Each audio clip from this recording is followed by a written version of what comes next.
Assalamualaikum warahmatullahi wabarakatuh. Semangat pagi. Kita harus selalu bersemangat di pagi hari. Karena kenapa?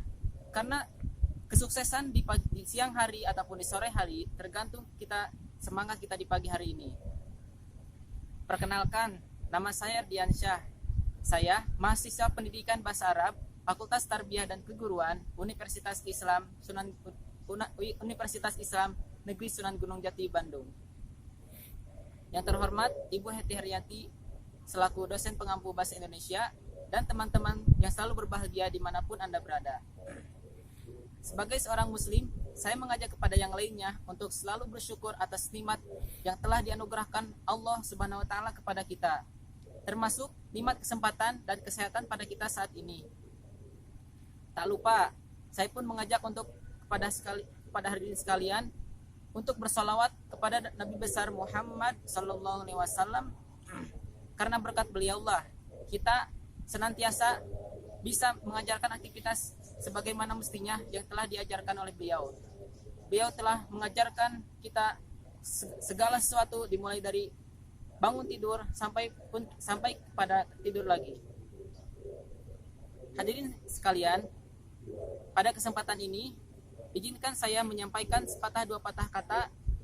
Semoga bermanfaat kepada hadirin sekalian, khususnya kepada saya, umumnya kepada hadirin sekalian.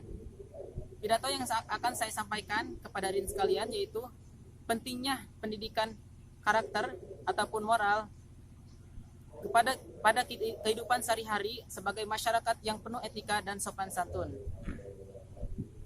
Ada pepatah mengatakan, the best of people ethos with the most excellent character. Sungguhnya manusia yang terbaik di antara kalian adalah yang terbaik budi pekertinya. Bangsa Indonesia akan lemah ketika masyarakatnya tidak menggunakan etika bertingkah laku ataupun moralitas mereka dalam kehidupan sehari-hari. Karena kenapa? Karena mereka ketika tidak mereka akan beraktivitas ataupun berkegiatan semau mereka, akhlak ataupun iman yang mereka miliki. Di zaman yang globalisasi ini kita dimudahkan dengan berbagai macam teknologi yang membuat kita semakin mudah dalam menjalankan aktivitas sehari-hari, yaitu dengan belanja online, belajar online ataupun yang lainnya. Nah, jadi kita ini tidak boleh terbuai dengan kemudahan yang telah kita dapati. Bahkan kita ini harus bisa menaklukkan teknologi tersebut untuk mampu memajukan bangsa negeri Indonesia ini yang tercinta.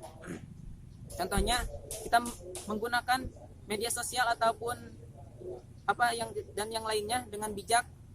Karena ada satu kasus di dalam media sosial, yaitu mereka yang saling membuli satu sama lain, bahkan ada yang sampai bunuh diri karena dengan cacian tersebut ataupun makian tersebut. Itu karena kenapa? Karena moral mereka tipis ataupun mereka tidak dibekali dengan moral ataupun iman ataupun akhlak yang mulia pada dirinya.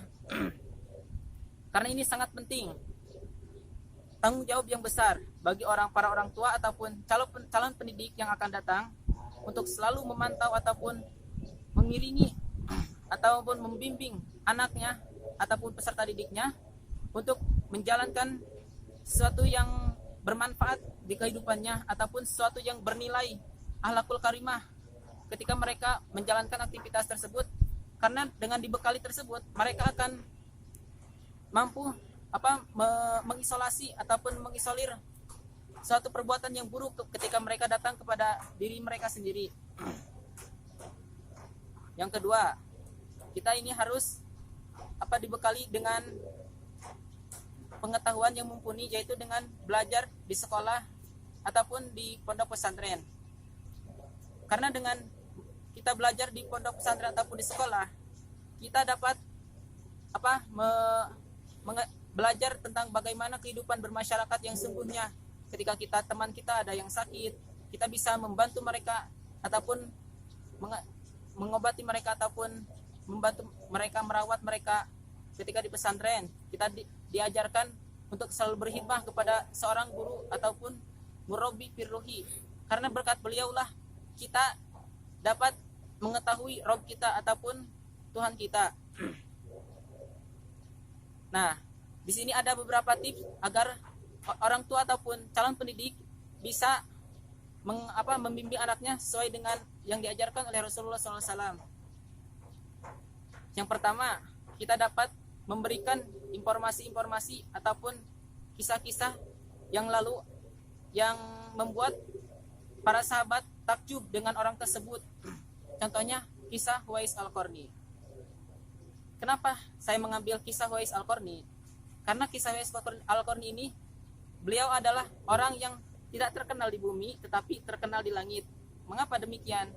Karena Uwais Al-Qarni ini sangat berbakti kepada ibunya, sampai-sampai beliau ini rela menggendong ibunya untuk berkeliling berhaji di Makkah ataupun di Baitul Haram. Sampai-sampai sahabat Sayyidina Umar bin Khattab radhiyallahu anhu meminta doa kepada Uwais Al-Qarni ini karena istimewanya beliau ini.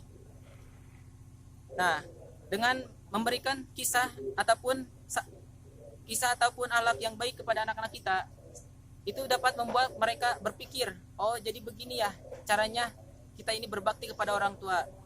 Yang kedua, memberikan informasi-informasi untuk mereka agar mereka ini selalu bersemangat dan mau belajar. Kita ini harus bisa membekali pikiran mereka itu agar selalu senantiasa semangat belajar. Contohnya kita memberikan suatu bekal ketika kita belajar, kita akan senang nanti di masa yang akan datang. Karena ada pepatah Imam Syafi'i mengatakan kegiatan kita yang pada hari ini ataupun kesulitan kita yang telah kita dapati hari ini akan mendapatkan kemudahan yang kita dapatkan di masa yang akan datang. Yang ketiga, kita bisa membawa mereka kepada tempat-tempat yang penuh dengan etika dan moral. Contohnya, kita membawa mereka selalu dengan ke acara-acara pengajian ataupun mengajak mereka untuk membawa mereka kepada hal-hal yang di dalamnya itu terdapat acara yang dapat membuat pikiran mereka itu selalu berakhlakul karimah. Nah, jadi kesimpulannya itu akhlak ataupun etika yang moral itu sangat baik, karena apalah arti moral ketika mereka mempunyai pengetahuan yang tinggi, mereka tidak bisa membekali pengetahuan tersebut ketika tidak dibarengi dengan akhlak. Karena banyak sekali orang-orang yang IQ-nya tinggi tapi akhlaknya nol. Contohnya di kalangan pejabat elit politik, banyak mereka yang berkorupsi ataupun memakan uang rakyat. Mengapa demikian?